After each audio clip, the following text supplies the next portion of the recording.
Welcome to our 2:30 press conference. This press conference is Science and Technology at Extreme Depths with James Cameron and the Deep Sea Challenge scientists. Dr. Christina Simons, who is Science Coordinator of the Deep Sea Challenge Expedition, will introduce the speakers. Thank you, Peter. For just a quick show of hands, were many of you attending the session today at noon? So it's a little bit of a split. So in light of that, I think we'll go through and do just a quick 1 to 2 minute summary of the findings of the scientists and Jim's experience in engineering of the sub. So first and foremost, this project was the brainchild and dream of Jim Cameron. He designed and developed the submarine, and he'll address engineering and technology questions. Dr. Kevin Hand on the far end is a planetary scientist and astrobiologist at NASA's JPL, operated at California Technical Institute. And Dr. Doug Bartlett was the chief scientist on our expedition last spring, and he is a microbiologist at Scripps Institution of Oceanography. And he actually reported findings on the physical oceanography, the megafaunal observations, and the microbes. And Dr. Patty Fryer from the University of Hawaii is the geologist, and she will present findings on the trench exploration in general and why we should care about trenches and the impact that subduction processes have on us as humans. So with that, I'm going to start with Kevin Hand, because he has to actually deliver another talk at 2:40 and should be back to answer any questions immediately following. But so I'll hand it over to Kevin. Excellent. My apologies that I have to run out. Murphy's Law, when you've got two things, they will always occur at the same time. Can you hear me? There we go. So the show of hands seemed to indicate that a lot of people were there for our presentations. What I emphasized during the lunchtime session was some of the work that we're doing in the Sirena Deep. This is a place where we dropped one of the unmanned landers down. It came to rest on a pretty steep slope at a depth of about 10.9 kilometers. Ah, perfect. Nope, that's the challenge. Would you like Serena? Yeah, I forget if you've got that in your presentation there. But what was very exciting about the Serena Deep Dive is that we could see outcrop, and we saw these bizarre microbial mats covering the rocks. Serena Deep is that's what you need. Yeah, I don't know if we get a laser pointer. Where? There we go. So we landed right in around there, where it's still very deep. And so the lander came down, took a beautiful panorama of this steep sort of slope/cliff. And we right away saw these microbial mats, and then off to the left you can see outcrop, which, of course, if you've seen any of the images of the bottom of the ocean, coming across outcrop at that depth is quite difficult, and so we were delighted to see that. Along with that, when you look closely at the outcrop, it seems to have been significantly altered through serpentinization. This is an exothermic reaction where when you take ultramafic rocks, mantle rocks, peridotite, and mix it with seawater, you get a reaction that produces secondary phyllosilicates like brucite and aragonite and lizardite. And as a byproduct, you get things like hydrogen and methane that can feed into microbial ecosystems. So on the right side of the panorama, we see these microbial mats, and on the left side, we think we see what's powering the base of the food chain. You're probably all familiar with chemosynthesis and hydrothermal vent ecosystems having the base of their food chain being driven by chemosynthesis.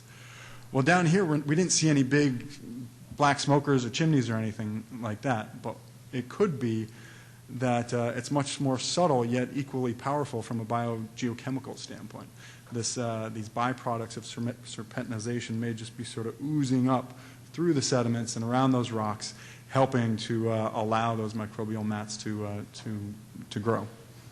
In the interest of time, I'll stop there. Why don't you mention how that might relate to the origin of life? Excellent, and Patty will.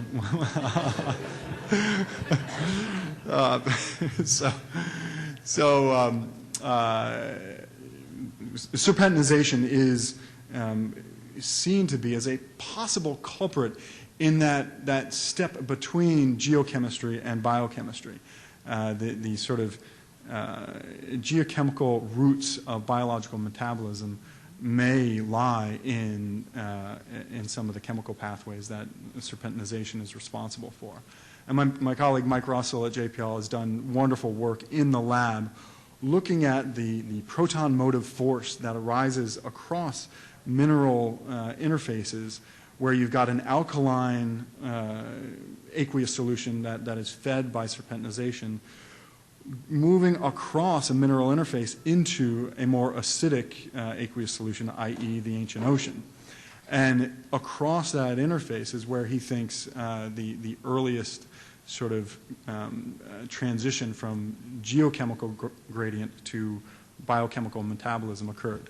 Obviously, nothing's crawled out of the lab yet, but when we see sites like this, whether it's Lost City or serpentinization sites that are more diffuse, whether it's the mud volcanoes or what we saw at Sirena Deep, it gives us some flagposts, some sign that this is what the Earth is doing now. It's likely what the Earth has been doing for the past 4.6 billion years. And it would make sense that this geochemistry dovetails into biochemistry and the origin of life. Perhaps not just here, but also on worlds like Europa, where we truly need to send a mission to go and explore that ocean that is there today and has persisted for much of the history of the solar system.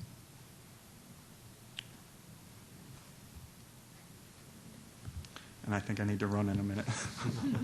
But I'll be back in 15 minutes or so. Doug, why don't we move on to your overview? Okay, I'll try and be brief.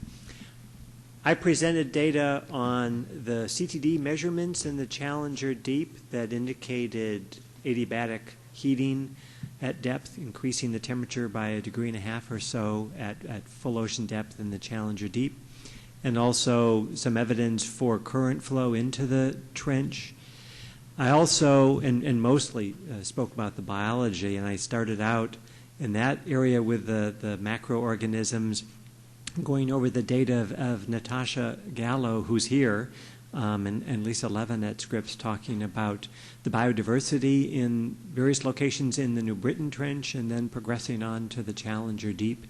We saw a lot of biodiversity at 1 kilometer in the New Britain Trench. There were hard rock sediment mounds that had a variety of sessile organisms associated with them, corals and anemones and crinoids and shrimp and fish associated with those mounds as well. And so there's a lot of biodiversity there, a lot of nutrient input into the New Britain Trench. It was incredible to see logs at 8.2 kilometers in the dive videos there. So lots of evidence for organics going into the trench environment, and that reflected the large amount of biomass that was seen at the various locations.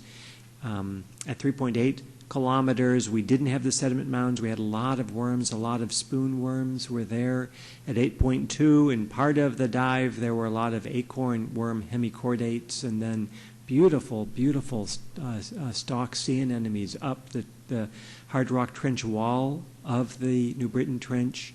And then in the Challenger Deep, it appeared to my uneducated eyes to be a really sterile-looking, alien-like environment, but Natasha and others looking over the film footage identified gigantic protozoa to be present there, xenophyophores, soft-bodied organisms, very fragile, difficult to collect, almost impossible to collect, but it was possible to get video footage of these organisms in very high abundance, and also holothurians implicated in the past to exist in the Challenger Deep, but not filmed previously and reported on. And so we saw holothurians of one particular type. We think they could represent a new species. That'll require additional characterization. But there were a variety of holothurians, benthic, low energy, sorts of organisms. They don't move around. They don't swim up in the water column. But they were there in high numbers, and also amphipods, small amphipod crustaceans were there. So I described some of that, and then I went on to describe some of the characterization of the amphipods. There are people who are working out their phylogenetics and systematics, and we have 6 different species of amphipods that were identified in the New Britain Trench and in the Challenger Deep, at least 2 in the Challenger Deep. The gigantic amphipods that were seen in the New Britain Trench, this is the deepest example of this phenomenon of gigantism yet observed. They seem very closely related to some very small amphipods that were recovered half a dozen or so years ago in the Kermadec Trench down at 9.1 kilometers. So some amphipods that had a very different morphology, very different size, and yet very closely related to these gigantic amphipods. There's a group associated with the expedition in Washington at Whitman College. Paul Yancey has been characterizing some of the osmolytes in these amphipods. He's discovered very high levels of trimethylamine and oxide, which helps proteins and tissues and membranes to function at high pressure. And he's also discovered a small organic molecule, skyloinositol, which is being used in clinical trials today to promote the dissociation of the amyloid plaques that are characteristic of Alzheimer's disease. And so that was just a totally unexpected discovery that we didn't have any reason to anticipate, and it came out of the expedition.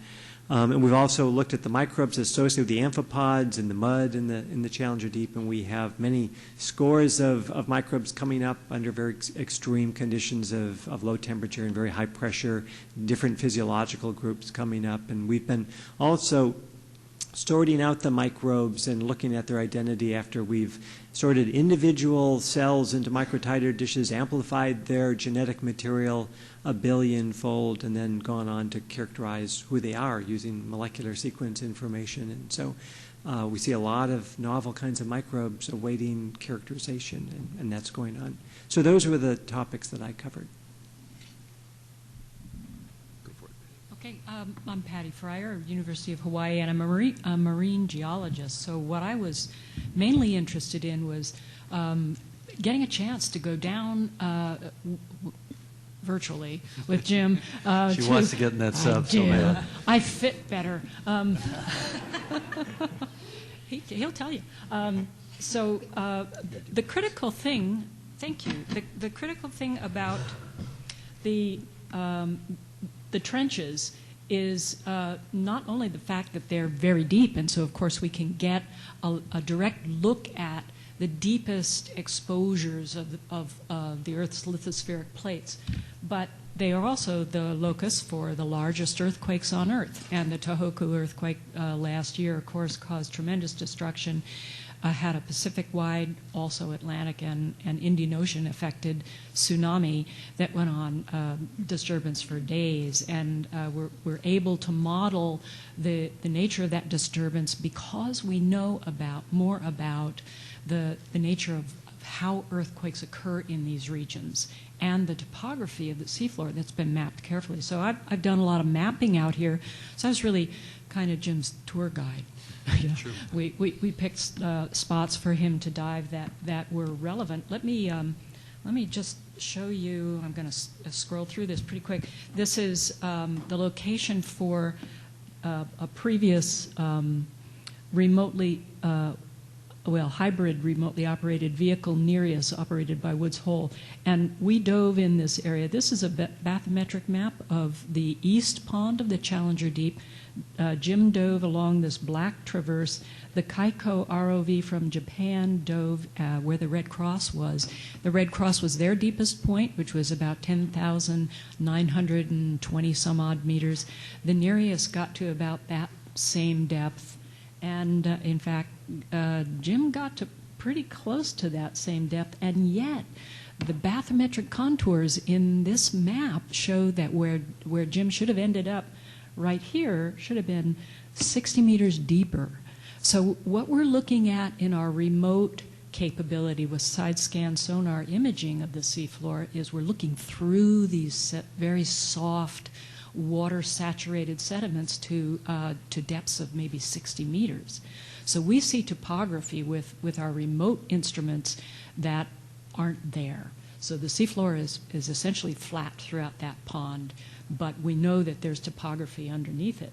We don't know what that represents, and that's something we'd love to know for sure. But the other kinds of things that I reported on were the chemical reactions that take place as the downgoing subducting plate is dehydrated, subjected to higher pressures and temperatures. Reactions take place in the sediments and the rocks that are being subducted in a subduction zone. And basically they release the fluids that Kevin was talking about that carry the hydrogen and some of the trace element constituents that are necessary for microbial life processes subsurface. And our biological colleagues in the community are looking at this process of serpentinization as maybe, as Kevin said, a mechanism by which the progenitor molecules of living cells that might have first evolved on Earth to have begun to approach the process of forming cells. And the reason subduction zones would be important in the early Earth is because overall temperatures would have been hotter. But if there was water on the surface of the Earth at almost 500,000 years after it became a solid body, then subduction zones could have occurred. And the temperatures in subduction zones would have been less than at mid-ocean ridges because those are much more volcanically active. So a number of geochemists and petrologists are looking at subduction zones as not only the source of life, but perhaps another thing that's important to us right now is the dealing with global warming on the planet, because you can sequester carbon dioxide that's coming off the downgoing plate into these mantle rocks or serpentinite bodies, and these guys are quantifying this to something like a billion tons of carbon dioxide could be sequestered per cubic kilometer per year if you warm the water up and suffuse it with concentrated CO2. So this may be a mechanism by which sequestration of carbon dioxide could be performed on land. But we need to understand the processes that are going on in the subduction zones that are forming natural carbonate chimneys and things associated with these seeps. So, could origin of life, savior of the planet, Preventing the end of life. Preventing the end of life, yeah. So, and looking for life on planets like Pandora. Well, I'd just like to say right up front, I'm not a scientist, unlike my colleagues, but it was always important to me with this project, which we called DEEPSEA Challenge, that we create a science platform. In fact, we wound up creating 3 separate science platforms, and that we operate them with proper adult supervision so that we maximize the science yield. I see my role not being a scientist, but being a proponent of the of science in general.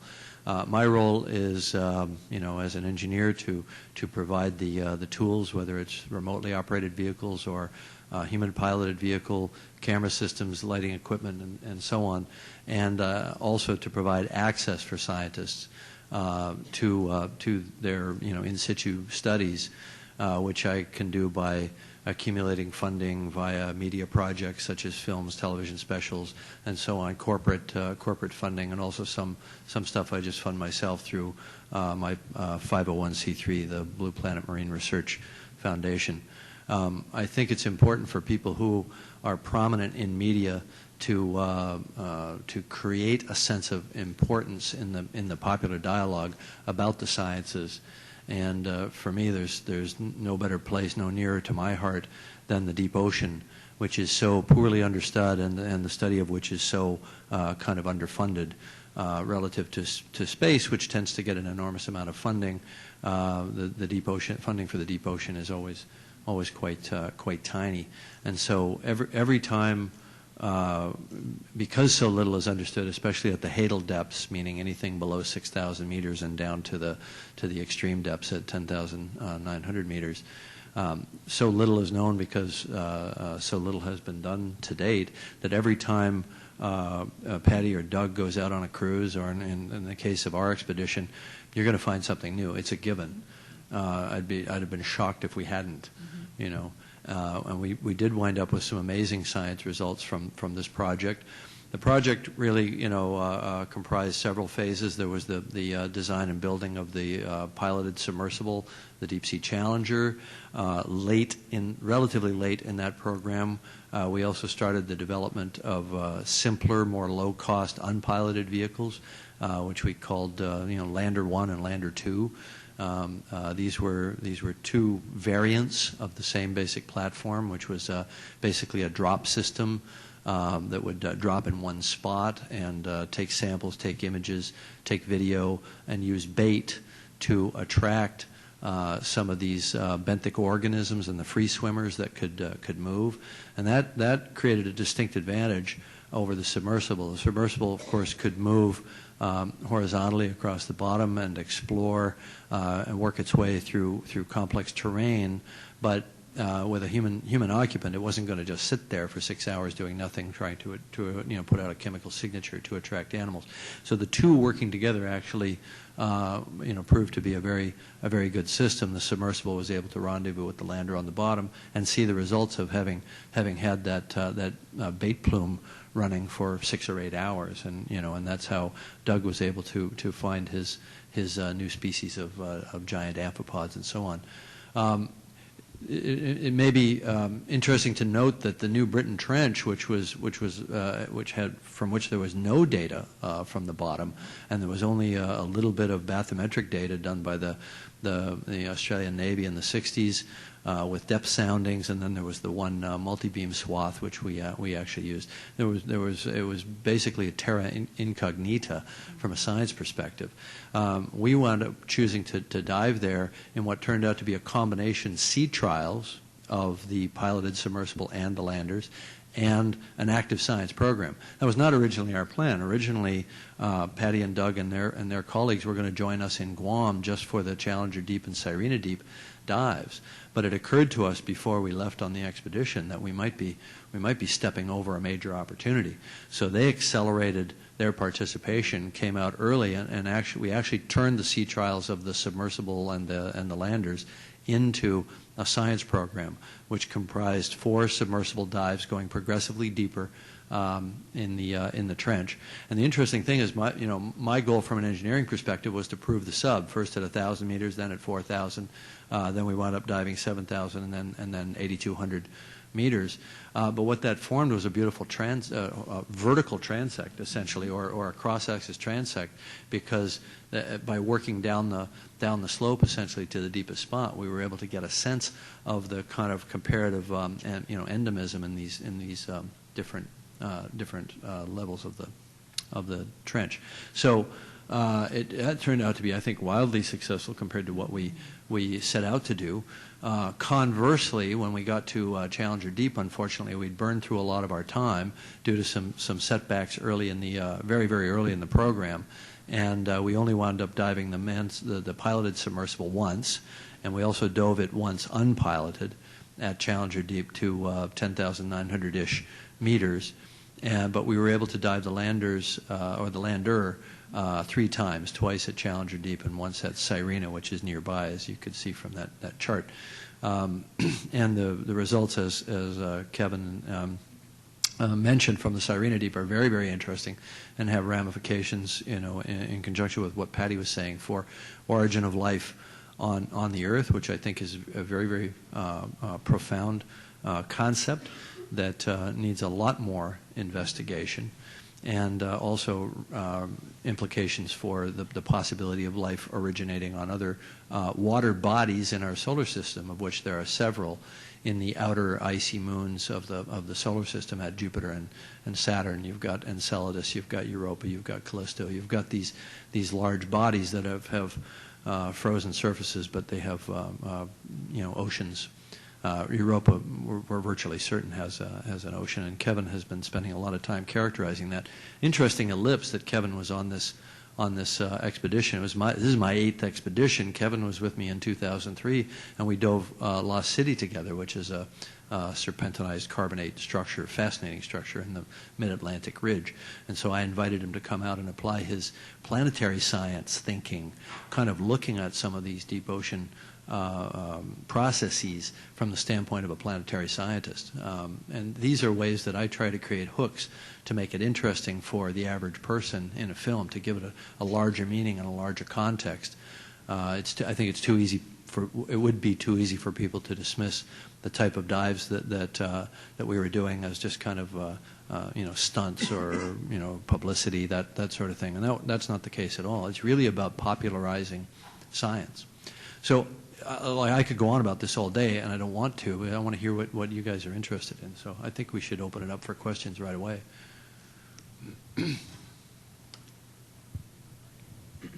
David Hirsch, NHK Television. There was some talk during the presentation earlier on the relevance of the work that you did with tsunamis, like what was experienced in Japan and Indonesia. I wonder if you can kind of give an explanation, it's an open question for the panel, as to how you can apply this and what in the future, how the research can be used in the future. Yeah, go ahead. Yeah, I can address that. One of the important things that takes place in a subduction zone is that the downgoing plate is basically distilled. Fluids are driven off it as pressure and temperature increase, and those fluids interact with the overlying material.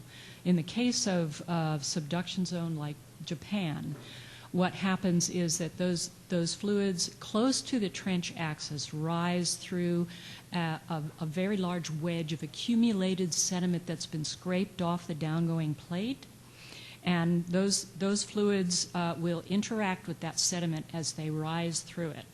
Okay. One of the things that is very important for seismologists to understand is the physical characteristics right at the contact between a subducting plate and an overriding plate. So as the Pacific plate descends beneath Japan, what's happening there is that those fluids are rising through sediments. In the Mariana system, what we can see, by contrast with the Japan trench, is that instead of having a huge glut of wedge of sediment there is none, basically. Almost no sediments being scraped off the Pacific plate as it descends. So when the fluids rise through the faults overlying the subducting plate, they basically armor it with the reactions that take place. So the later fluids that are coming up are the most pristine signal that we can get from the downgoing plate. And that tells us about the nature of the reactions, the relative changes in the chemistry of the fluids are coming off that are related to what minerals are being formed down there by those reactions. And different minerals have different physical characteristics. Some minerals are platy and they slide easily, so that would facilitate earthquake activity. Once the stresses build up, if you've got a slippery mineral, you can start the earthquake process sooner. And most seismologists say there's an upper limit to where earthquakes can occur. But that certainly wasn't true in the Tohoku earthquake. And what our Japanese colleagues are telling us about the details of that is that there was a tremendous amount of movement on the very downslope edge right near the trench axis, and a huge amount of material very rapidly moved out onto the Pacific plate side. And that contributed to the increase in the amount of energy that was generated into that tsunami that swept across the Pacific basin. So if we can get a better handle on what the chemical reactions are, what sort of minerals they produce within that zone of contact, the seismologists are going to be able to do a much better job on helping to try to locate where earthquakes occur and what triggers them. I think the relevance for us is that you've got to go down there to do that kind of study. I Absolutely. mean, maybe not a human, but you've got to have instruments down there. You've got to have vehicles down there to move those instruments around and get them in the right places and look for these signatures of these water plumes and that sort of thing. So it's about capability. We have such limited capability to operate at such great depths. We were not able to do anything as a part of the Phase 1 Deep Sea Challenge that specifically I think, solved any of these issues. But by creating the capability, we open the door to be able to do this type of study in the future. And I think there's so much that needs to be done. That's my takeaway from the whole experience was how little is known, how much opportunity there is to learn. And here we have an unexplored frontier right here on our own planet. That's, I think if you total up all of the hadal depths in the various, I think there are 12 trench systems-ish, depending on how you define them. Yeah, I know. We got two. We got a couple dives. Saying that I made any dent in the exploration of the trenches of the world would be like dropping out of an airplane at night onto the wheat fields of Nebraska, doing a 2-kilometer walk with a flashlight and saying I'd explored America. If you total up all of these trenches and add the area together, they total up to approximately the area of the continental United States. And human eyes have never seen anything at these depths other than 2 glimpses, one in 1960 done by the Walsh-Picard dive, and one on March 26 when I went down there and took a look with my own eyes. To a very large extent, we haven't had cameras, we haven't had instruments down in these trench systems. I mean, there are a lot of people doing very good work, but it's not funded at the scope and scale that it should be. If you think about the idea that there's a dark continent on this planet that's yet to be explored, that's a profound thing, I think, in the first part of the 21st century, to have gotten to a point where you can go on Google Maps and look at high-resolution orbital images down to a resolution of a meter per pixel or something like that for the entire surface of the planet, and yet somehow we missed the continent of Australia, and obviously the vast majority of the ocean floor has not been imaged or characterized in detail either, and I'm talking about even above the hadal depths. Okay, my question is for Dr. Fryer. The rocks in the Serena Trench that were next to the microbial mats, that's on the downgoing plate, correct? No, that's on the overriding Okay, plate. that's on the overriding plate. So that's why the rocks are serpentinized? Yes. So they've been altered? Yes. So I wasn't sure why those rocks were there and hadn't been altered. Well, the mantle is exposed in the lowest part of the inner trench slope in the Mariana system. And in fact, the fact that we found... Go ahead. So I just want to clarify, so I understand and describe it correctly. So the rocks that we were looking at in the location where the lander set down, that was on the overriding plate? Yes. Okay. And so could you tell us a little bit about why we're seeing those serpentinized rocks there? Yes. Almost anywhere that we have been with Shinkai 6500, any place below about 6,000 meters that we've been diving on the inner slope of the Mariana Trench, we see mantle outcrop. And it's almost always serpentinized. And that suggests that there are fluids coming through the numerous faults that exist in that overriding plate. And in fact, the fact that we found with the lander serpentinized rocks right close to the trench axis, I mean, that's, in terms of looking at these fluids, that gives us the end member composition. So we can take that and look at now, obviously there are going to be seeps and places where fluids are coming out all the way along the outer 100 kilometers of that zone.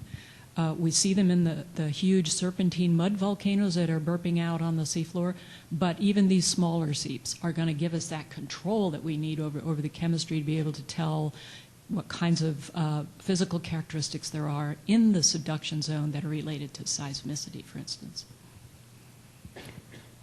I have a question from Seth Borenstein of the AP.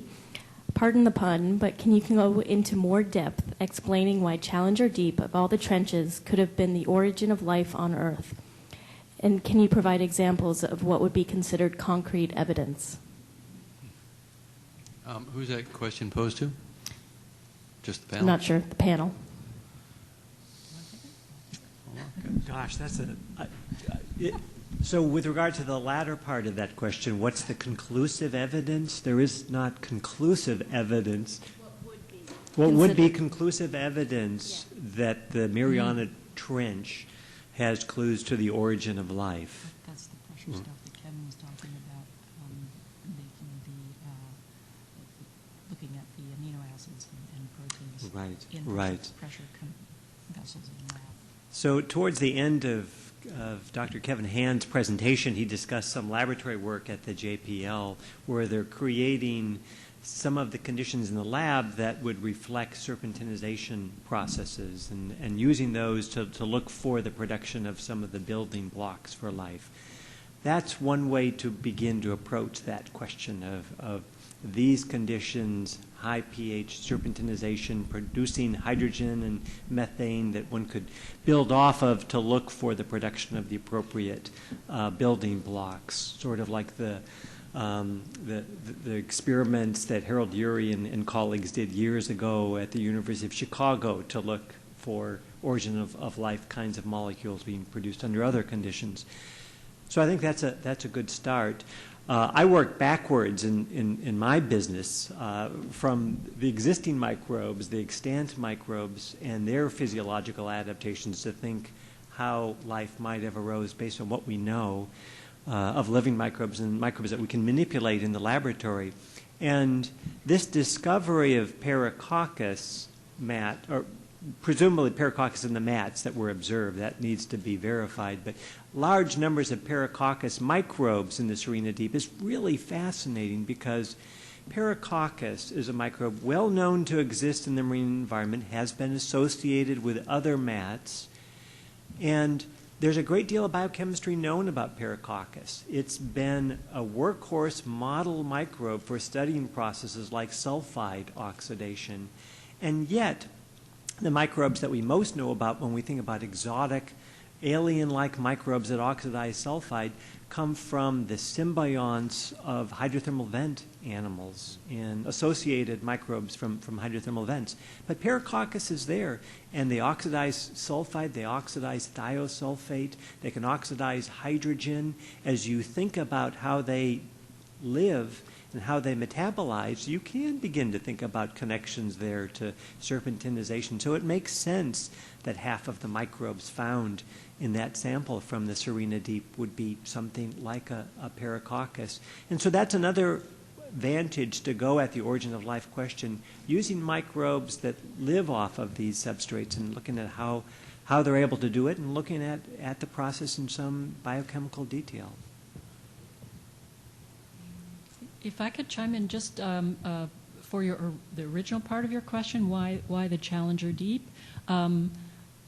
Probably there weren't trenches as deep as that in the first, 500 million years of the Earth's existence, but rather shallower trenches. But the real question is, was there water on the surface of the planet then? And one of the things I presented earlier was the fact that zircon crystals that were discovered in Western Australia showed through their chemistry that yes, the Earth probably was cool enough to support liquid water. Most geologists today suggest that the way the surface of the planet looked then was that plate tectonics on a different scale was operating. There were volcanoes, there were short trenches, but if there was extension at trenches, there had to have been subduction going on too.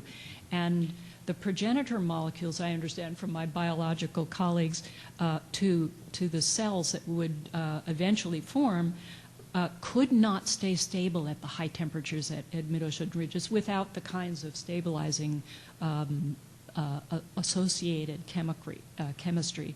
So in the cooler environments of a subduction zone, some of my colleagues are suggesting that seems to be now maybe a more likely place for life to have evolved.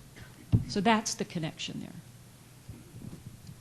there. Rick Lovett, freelance. I think this question is probably for James Cameron. What is the next? What does the sub do next? It's sitting in my barn in Santa Barbara right now. But it's basically pretty much dive ready, or at least the equivalent to its state in between each one of those dives where it needed a complete sort of maintenance, kind of overhaul, which usually took about 2 or 3 days between dives. I'd have to reassemble the team to do that. So it's questionable whether you could classify it as operational or not. It certainly hasn't degraded in any way. It's ready to go. We always planned or hoped to do a kind of phase 2. Very interested in diving, doing a longitudinal and transverse transect in the Kermadec Trench and in the Tonga Trench. There's obviously a lot more to do in Sirena Deep. I think we're all very excited about that. And I think that there's a lot more to do in terms of looking at this comparative endemism between these different trench environments, just the stark contrast between the New Britain Trench and the Challenger Deep, which I don't think any of us were expecting. So there's a lot more to do. It's a question of where's the funding going to come from. It'll, again, I'm going to have to aggregate funding between institutional sources and corporate sponsorship, media sources, and that sort of thing in order to do it. And I've also got this kind of, hobby that I do occasionally where I make movies about Pandora. You got to make a couple more Avatar films.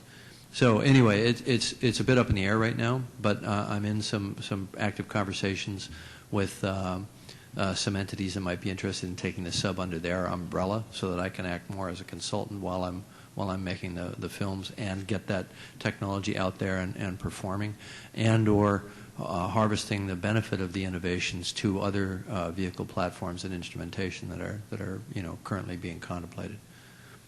That's kind of a vague answer, but the short version is I don't know yet. We're working on that.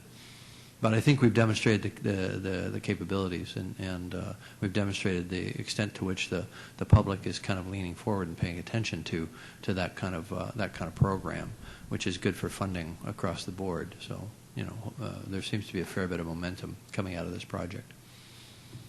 I'm Alexandra Witsu with Science My News. My question's also for Jim Cameron. I want to ask about Mars. So you were in talks with NASA at one point about an imaging system for the Curiosity rover. So 3 hours ago here at the meeting, NASA announced they're going to essentially fly the spare parts of MSL in 2020. Will you be pushing? Great.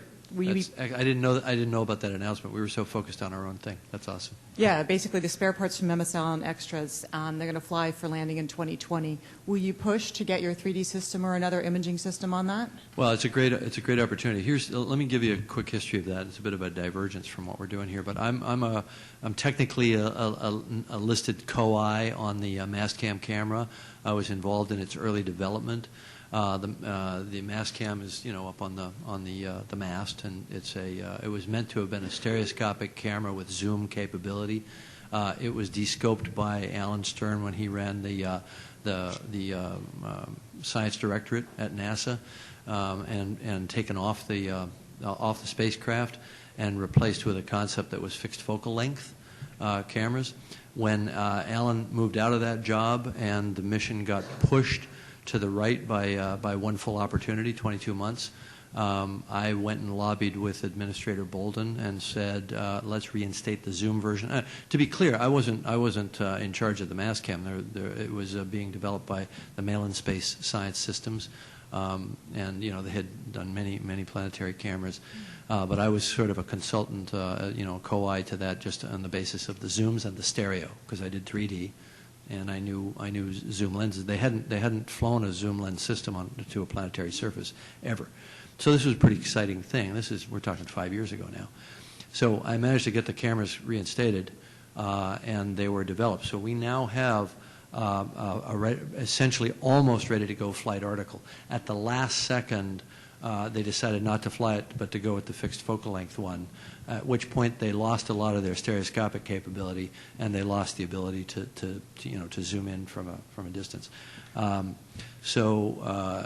the moral of the story is there is a nearly ready piece of flight hardware that's the zoom version of the camera. So based on me just hearing about this, I'll immediately go and start banging the drum to get the zoom version of flying on the new MSL. That'd be pretty cool. Okay, and with that, we're going to end our question and answer session. Thank you very much. We'll be clearing the room by 3:25. Our next press conference will start at 4 p.m. Hey, you made it back just in time.